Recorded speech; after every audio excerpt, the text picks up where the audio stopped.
Vous êtes-vous déjà demandé ce qui vous sépare vraiment d'un animal? Votre smartphone? Votre capacité à commander de la nourriture en ligne?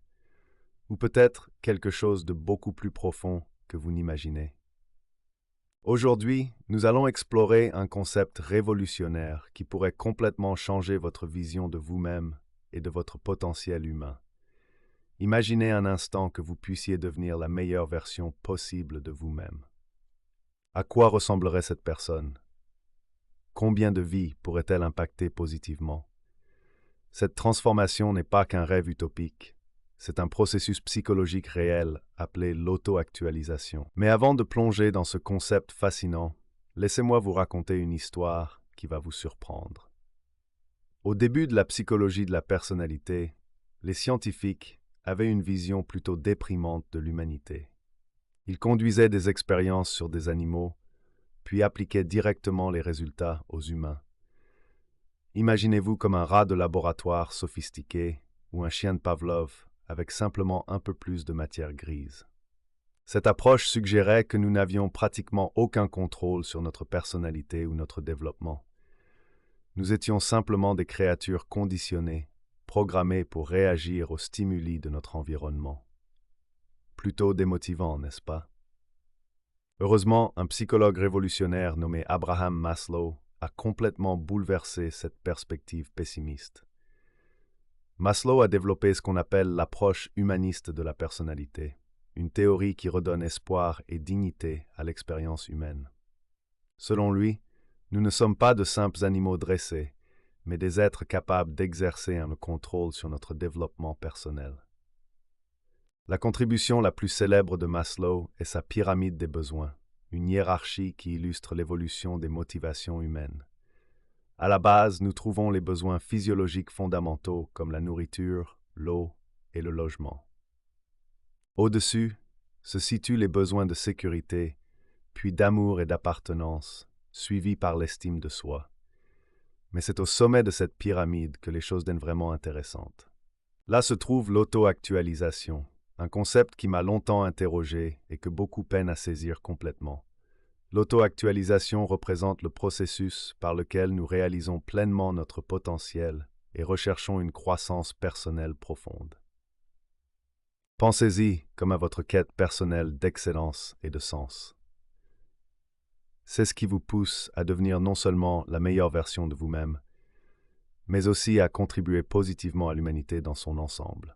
Certains l'appellent l'illumination, d'autres le développement personnel, mais peu importe le terme utilisé, c'est la motivation ultime qui guide notre existence. Cette théorie s'oppose radicalement au courant behavioriste de l'époque qui considérait les humains comme de simples sujets de conditionnement. Maslow affirmait avec conviction que nous pouvons prendre le contrôle de notre personnalité en travaillant vers l'auto-actualisation. Carl Rogers, autre figure emblématique de l'approche humaniste, s'est intéressé au processus concret de cette transformation. Tandis que Maslow se concentrait sur les objectifs à atteindre, Rogers étudiait les mécanismes psychologiques impliqués dans ce développement personnel. Voici où les choses deviennent particulièrement fascinantes. Rogers a identifié un problème majeur qui empêche beaucoup d'entre nous d'atteindre l'auto-actualisation, l'incongruence entre notre perception de nous-mêmes et la réalité. Par exemple, vous pourriez vous considérer comme quelqu'un de généreux et d'aimable, mais cette auto-perception pourrait ne pas correspondre à la façon dont les autres vous perçoivent. Notre cerveau, dans sa recherche de cohérence, a tendance à filtrer les informations de manière sélective. Nous nous souvenons préférentiellement des interactions qui confirment notre image de nous-mêmes et interprétons parfois de manière biaisée les situations où nous n'avons pas affiché les comportements que nous nous attribuons. Cette distorsion cognitive crée que notre progression sans vers l'auto-actualisation. La solution? Rogers et Maslow ont étudié des individus qu'ils considéraient comme ayant atteint un certain niveau d'auto-actualisation. Ces personnes, généralement très accomplies et dédiées à l'amélioration de l'humanité, présentaient des caractéristiques communes remarquables. Cette approche représentait une révolution méthodologique en psychologie. Plutôt que d'étudier les dysfonctionnements et les pathologies, Les humanistes ont choisi d'analyser les exemples de réussite et d'épanouissement personnel. Cette perspective optimiste a ouvert de nouvelles voies de compréhension du potentiel humain. Selon Rogers, pour atteindre l'auto-actualisation, nous devons évoluer dans un environnement caractérisé par l'ouverture, les opportunités d'expression authentique, l'acceptation et l'empathie. Les personnes qui grandissent dans de tels contextes développent une vision cohérente d'elles-mêmes, alignée avec la perception qu'en ont les autres. L'exemple le plus frappant concerne l'amour parental. Les enfants qui reçoivent un amour inconditionnel développent une meilleure congruence personnelle et sont mieux préparés au chemin vers l'auto-actualisation. À l'inverse, ceux qui ne reçoivent qu'un amour conditionnel basé sur leur performance ou leur comportement apprennent à ignorer ou déformer les aspects d'eux-mêmes qui ne correspondent pas aux attentes parentales. Cette approche humaniste a profondément influencé le monde de la psychothérapie. La thérapie gestaltiste, inspirée de ces principes, considère le thérapeute et le patient comme des égaux. Plutôt que d'adopter une position d'autorité, le thérapeute fait preuve d'empathie et crée un environnement positif qui favorise la croissance personnelle. La découverte de l'incongruence entre notre auto-perception et la réalité n'est pas toujours confortable. C'est pourquoi le soutien d'amis bienveillants et de professionnels compétents devient crucial pour naviguer cette prise de conscience et progresser vers une meilleure connaissance de soi. Réfléchissez un moment à votre propre situation.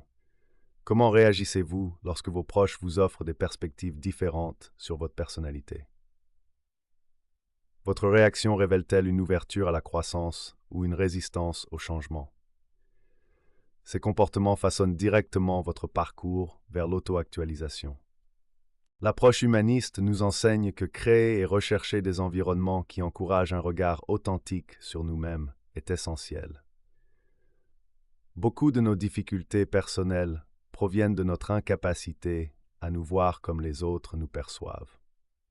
En conclusion, la théorie humaniste de la personnalité nous offre un message d'espoir extraordinaire. Avec de l'ouverture, de l'empathie et un environnement genuinement positif, chacun peut développer une vision cohérente de soi et progresser vers l'auto-actualisation.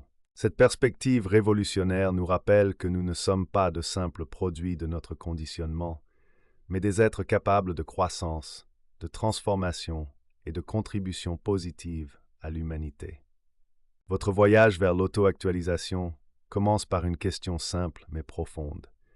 Êtes-vous prêt à regarder honnêtement qui vous êtes vraiment?